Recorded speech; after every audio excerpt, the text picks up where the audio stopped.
What if a locked door concealed more than just rejection? A hidden clause in a corporate handbook that deems motherhood an inconvenience rather than an asset. Imagine a sleek glass corridor where a single mother, resume in hand and toddler at her side, faces a bolted HR office that reflects not only her own despair, but the silent bias woven into every policy. Behind that unyielding barrier lies a secret. The CEO's suite, just steps away, holds the power to redefine what it means to balance family and career. Yet no one dares to challenge the unspoken rule until an unexpected ally appears, unannounced by title, but undeniable in moral authority. His arrival shifts the tide, exposing the cracks in a system that prized profits over people and revealing a loophole spoken only in actions, not in fine print. Stay with us as the silence of that locked door fractures under the weight of genuine solidarity, and discover how one act of unwavering conviction can unlock not just an office, but a promise to every working parent. A towering edifice of steel and glass dominates the skyline, its steel-gray facade rising in precise vertical columns that catch the morning light like polished mirrors. The building's lobby, vast and cavernous, gleams with marble floors carved in geometric patterns of white and charcoal. Illuminated panels overhead cast a cool, even glow, accentuating the sleek lines of chrome handrails and minimalist furnishings. A single mother, clad in a tailored blazer and modest skirt, steps onto the gleaming tile with measured trepidation. Dark circles beneath her eyes betray nights spent pacing a cramped apartment, balancing job applications with the needs of her restless toddler, cradled in her free arm. The child's soft whimpers echo in the lobby, a gentle counterpoint to the crisp clicks of high heels and the low hum of air conditioning. She advances toward the reception desk, her escort brooch, a simple silver leaf, catching a shaft of light as she tightens her grip on the child. Polished granite columns flanking the entrance reflect her hopeful expression, lips pressed in determination, brow knitted in quiet resolve. Beyond the desk, a corridor lined with floor-to-ceiling glass walls beckons, the flicker of screens detailing company news and policy updates shimmering behind the transparent barrier. At the far end stands the HR office's frosted glass door, its stainless steel handle cold to the touch. The mother steels herself, places a tentative hand on the handle, and then knocks with an urgency born of necessity. The child presses a small cheek against her shoulder, wide eyes reflecting the lobby's sheen as hopeful expectancy tugs at her posture. Instead of a warm welcome, the door swings open from the inside and then swiftly closes, the receptionist's gloved hand slipping through the gap to withdraw and turn a polished chrome deadbolt. From behind the glass, the receptionist's silhouette, a straight spine, a raised hand, communicates refusal without a word. The latch clicks shut, and the frosted glass obscures the mother's gaze, severing her sight line to the interior where promises of employment and stability await. She stands frozen, the child's grip growing tighter around her blazer, as the door's unyielding barrier solidifies into a symbol of exclusion. The sleek panel of brushed metal now presents an impossible blockade, separating her from the opportunity she has journeyed so far to grasp. Outside, the vast lobby continues its symphony of commerce. Business professionals drift past in tailored suits, their passkey badges swinging at their waists as they hurry toward elevators or boardroom meetings. The hiss of coffee machines and the scratch of pens on clipboards create a muted backdrop to the mother's stillness.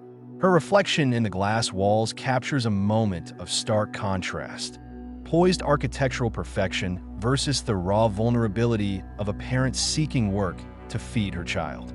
Beyond the frosted door, the CEO's office lies just a few steps away, yet the subtle silhouette behind the blinds, broad shoulders and a posture of overstated authority, remains indifferent to her plight. At that threshold, the lobby's polish becomes a cold stage for her disappointment. The child squirms, clutching a worn teddy bear whose button has been stitched back in place one too many times. In the wide expanse of pristine stone and steel, she appears achingly out of place, her worn resume clutched in one hand, her toddler's future hanging in the balance with every beat of her anxious heart. The door remains resolute, a polished statement of denial echoing in her ears as she realizes that in this cathedral of commerce, compassion has no pass. The glass walls around her shimmer with the promise of progress and opportunity. Yet she stands on the wrong side of their gleaming divide, forced to confront the unyielding truth that for some, the doors to possibility remain firmly closed.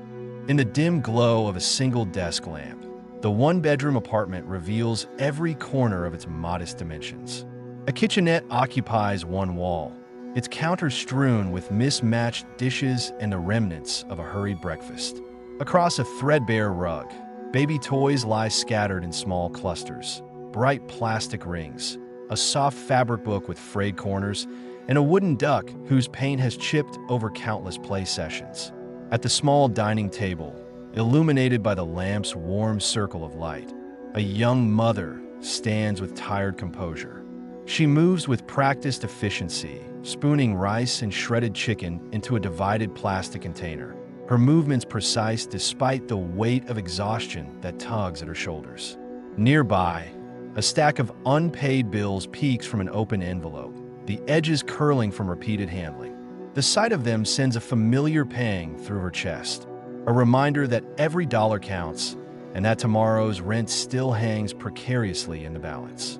She slides a gently warmed bottle of formula into an insulated carrier, then places the lunchbox in her faded tote bag. It seems stretched but still sturdy.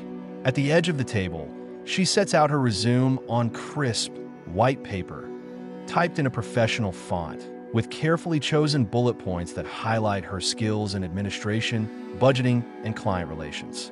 The lamp's light casts a halo over the document, emphasizing its importance as the key to a future free from financial uncertainty. The woman smooths the paper with a deliberate motion, then lifts it to her eyes, as though examining it for flaws that others might have missed. Her lips move in silent rehearsal, forming answers to interview questions she has practiced countless times in front of a cracked mirror. Tell me about your strengths. How do you handle tight deadlines? What makes you the ideal candidate? The quiet apartment carries the echo of her rehearsed words, a private dialogue between hope and fear. Every crease in her resume represents hours of effort, late nights spent updating skills, early mornings scanning job boards while her child slept, lunch breaks typed into phone notes between diaper changes. Baby toys, once bright and inviting, now stand as sentinels of her sacrifice. Playthings abandoned in favor of job applications and cover letters. A small crib stands in the corner of the room, its soft mattress pristine save for a single stuffed rabbit with drooping ears. The child's absence from the crib in this moment suggests he's exploring the floor's scattered treasures, his laughter muffled but ever present, underlining the stakes of her effort. A sudden knock at the door interrupts the careful rhythm of preparation. Her heart flutters as she sets aside resume and lunchbox, exchanging a glance with her child's empty rocker. She crosses the narrow space toward the door, her footsteps quiet against the worn linoleum. Through the peephole, she recognizes the courier's silhouetted form. Another delivery that cannot bring groceries or a job offer, but instead bears the familiar shape of an envelope bearing the logo of a prospective employer. She unlocks the door and opens it just enough to retrieve the letter before closing it behind her, the latch clicking like a final denial. The weight of anticipation dissolves in an instant as she tears open the envelope, her eyes skimming the printed words of polite regret, phrases she has read so many times before. We regret to inform you. Unfortunately, we have selected another candidate. We appreciate your interest. For a moment, the room tilts beneath her resolve. The bills on the table seem to crowd her, each one a silent creditor demanding payment she cannot yet provide. The cupboard doors, propped open waiting for restocking, bar any comfortable pretense of normalcy. She folds the rejection letter with care, smoothing its creases before placing it on top of the other regrets, creating a small stack of disappointments. Her shoulders slump briefly under the weight of yet another no, and she closes her eyes, letting the sting of failure wash over her. The hush of the apartment becomes deafening. The distant hum of traffic, the rustle of discarded paper, the faint squeak of a toy car's wheel. In that vulnerable moment, a soft giggle drifts from across the room. She opens her eyes to see her toddler toddling through the scattered toys, his smile wide and unguarded, eyes shining with an innocence free from her anxieties. He lifts a small, plastic ring and offers it to her with the purest expression of joy. The resilience in his smile cuts through her despair like dawn breaking through storm clouds. She kneels to his level, brushing a strand of hair from his forehead, and with a steadying breath, she tucks the rejection letter into her tote. She picks up her child and holds him close, feeling the steady beat of his heart against her chest, a reminder of why she persists. As she straightens behind the lamp's glow, her resolve crystallizes into a quiet determination. The discarded letters on the table become fuel for her ambition rather than anchors of defeat. With her child cradled in one arm, she returns to the countertop, picks up a fresh sheet of paper, and begins to refine her cover letter with renewed clarity. The lampshade flickers softly overhead, illuminating her face etched with purpose. In the hush of that cramped apartment, amidst scattered toys and unpaid bills, the single mother steels herself. Tomorrow, she will knock on those doors again, undeterred, driven by the promise she sees in her child's eager eyes. Keanu Reeves stepped out of the sleek black elevator into a corridor lined with marble and polished oak panels. The aftermath of an evening's charity gala still whispering through the hushed formality of the penthouse floor. Crystal chandeliers overhead refracted soft light onto the plush carpeting, and framed photographs of past philanthropic events adorned the walls. Keanu's image among them, captured in moments of generosity and quiet leadership. As he moved toward the exit, the murmur of departing guests faded behind him, replaced by the distant echo of footsteps and the occasional drip of water from a potted plant's unseen leak. A solitary sob cut through the muted ambience, sharp and anguished, drawing Keanu's attention.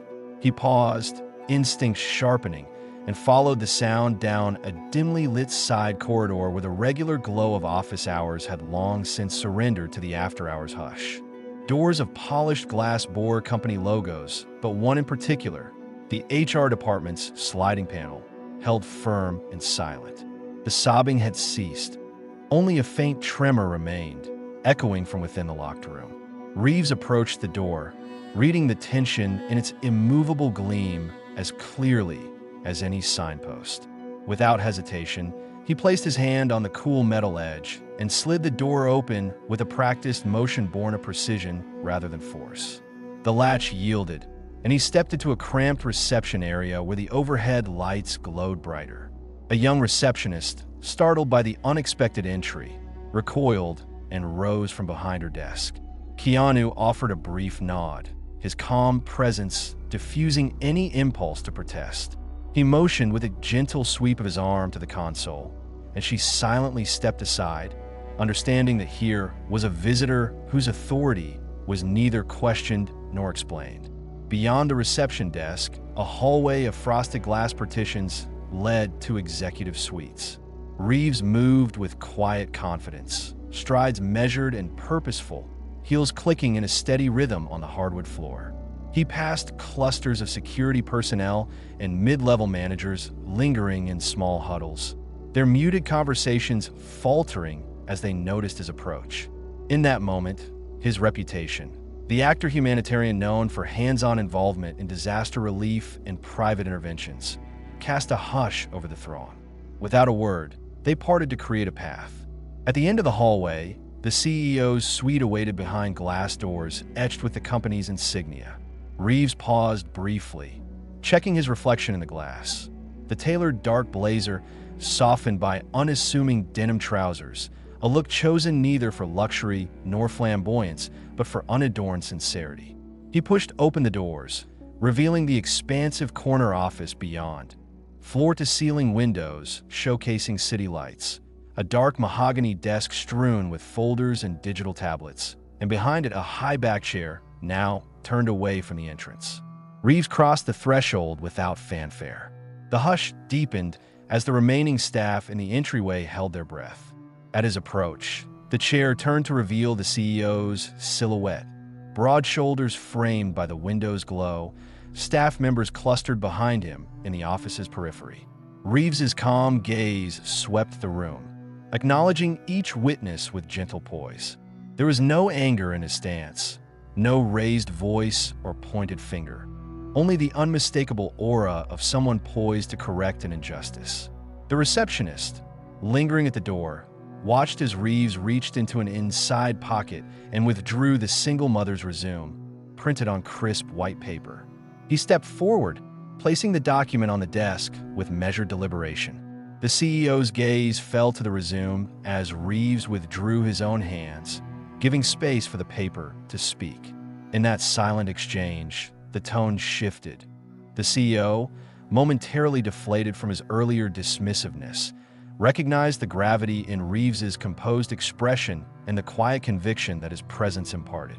Staff members at the back of the office exchanged glances. The air that once hummed with corporate indifference now crackled with expectancy. Reeves turned, indicating toward the reception corridor where the mother's form still lingered, silhouetted behind frosted glass. There was no need to utter requests. His intent resonated clearly, carving a path for her to receive the opportunity that had been denied. The CEO straightened, stepping toward the door with purposeful strides that broke through the invisible barrier of rank and protocol. In the corridor, doors opened as Reeves led the way. The receptionist swept aside paperwork, security guards stood at ease, and managers found their pens laid quietly upon desks. The single mother, clutching her child's hand, emerged hesitantly into the light. Reeves and the CEO flanked her, creating an unspoken alliance that eclipsed the rigid hierarchies of corporate structure. The crowd parted to reveal her, wide-eyed but steadfast, her anxiety tempered by the promise of reevaluation. Reeves offered a small, encouraging nod, signaling that here was a different kind of intervention, one where compassion bridged the divide between rejection and acceptance. And so, without a raised voice or dramatic gesture, the hero arrived, not as a conqueror, but as a key to unlock the door that had been barred. His quiet confidence had rewritten the rules of protocol, parting seas of indifference with nothing more than the weight of genuine solidarity.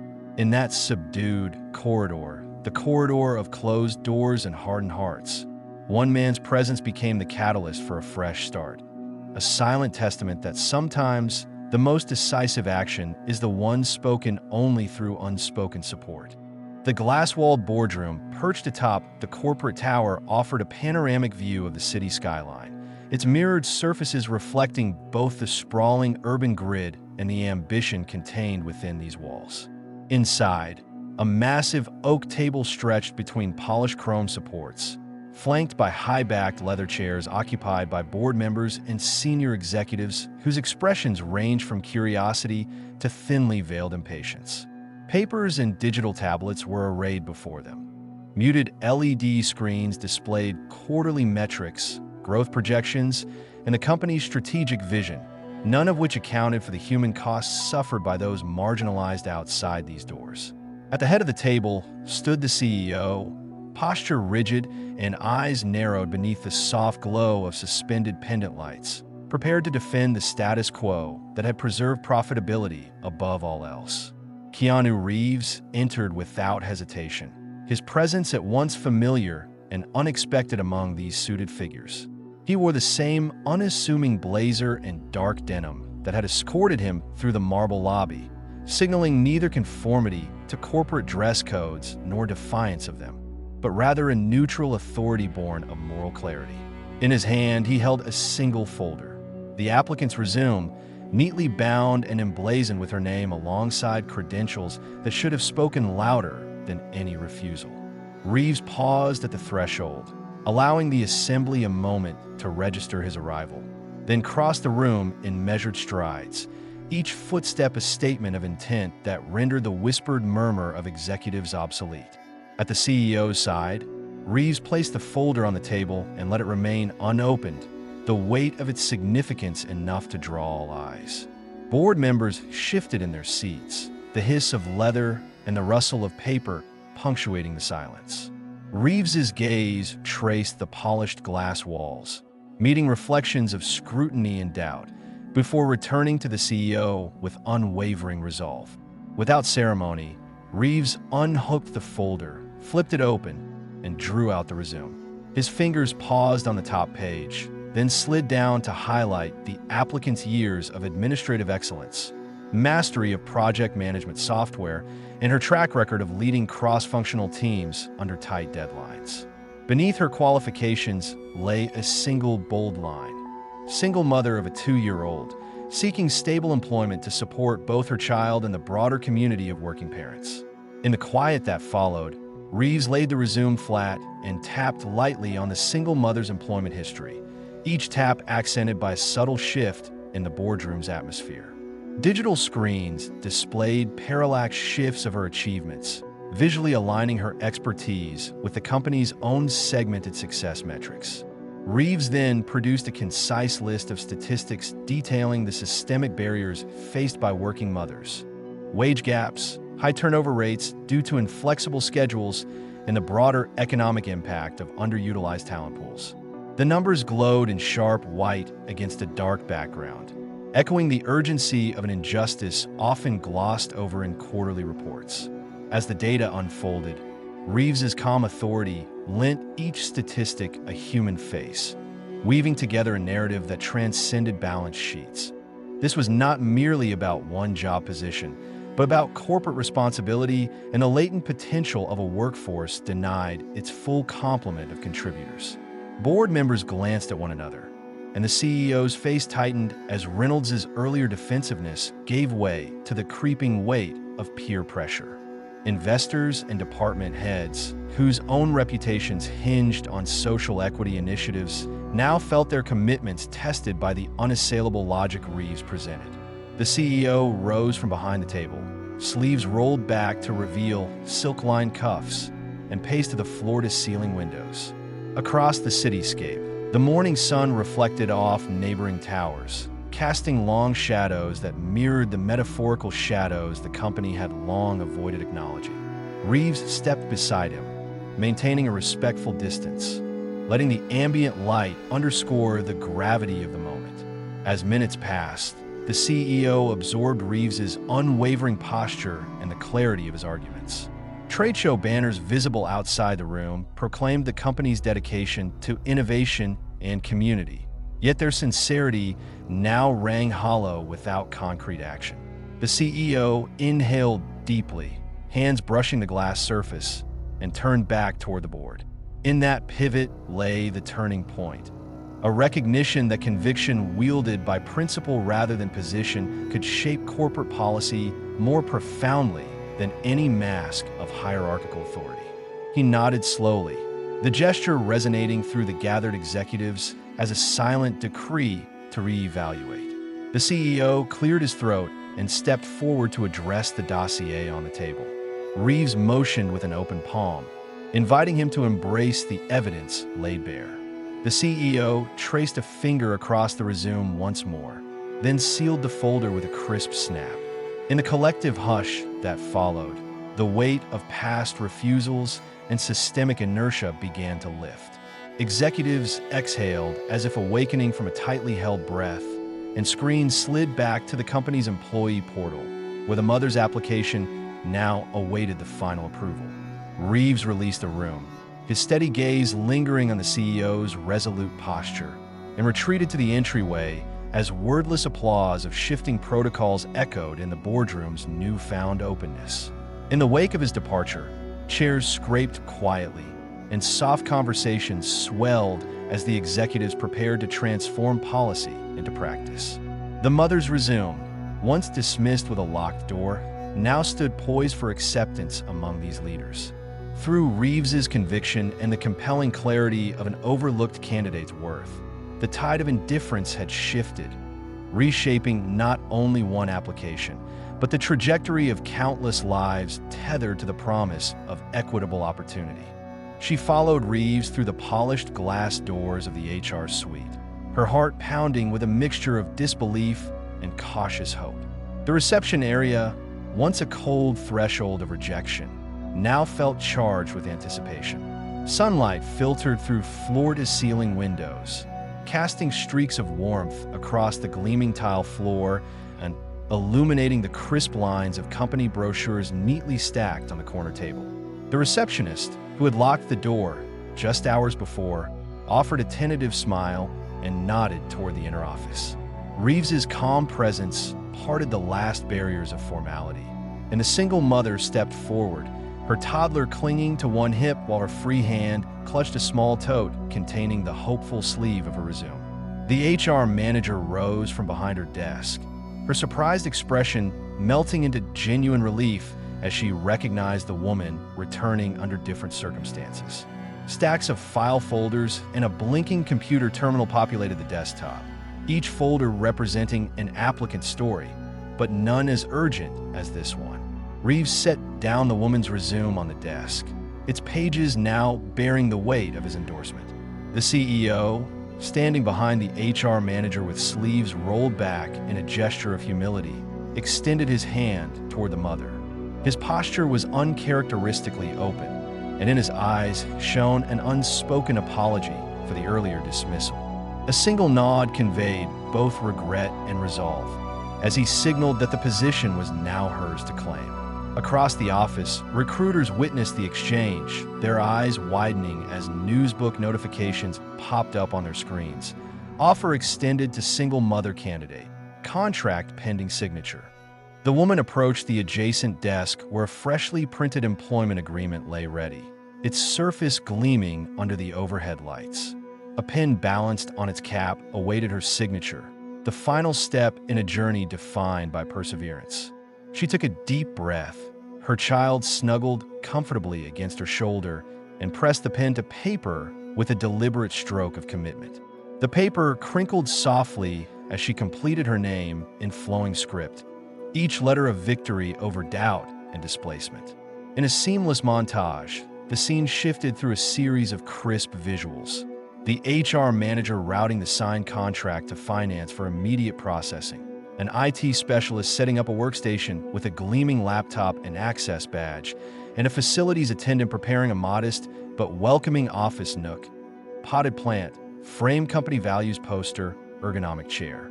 Meanwhile, the woman exchanged warm handshakes with her future colleagues, some marking calendars for her first day, others ensuring that onboarding forms were ready. Tears of relief shimmered on her cheeks, mingling with a radiant smile that reflected not only personal triumph, but the promise of stability for her family. Word of the reversal traveled swiftly through the company's internal channels. Digital bulletin boards flashed updates. Congratulations to new team member, initiative to boost working parent support. Fellow applicants, other mothers clutching small children, received expedited interview invitations, their waiting lists truncated in recognition of the systemic need highlighted by Reeves's intervention. In a separate room, HR personnel flipped through printed schedules, slotting time for these applicants into the afternoon calendar, acknowledging that the single mother success had set a new precedent for inclusive hiring. Back in her future workspace, the newly hired mother placed her resume beside the computer monitor, pausing to let the moment settle like sunlight after a storm. Her toddler, now safely strapped into a playpen with picture books and soft toys, watched curiously as she arranged family photos on the desk.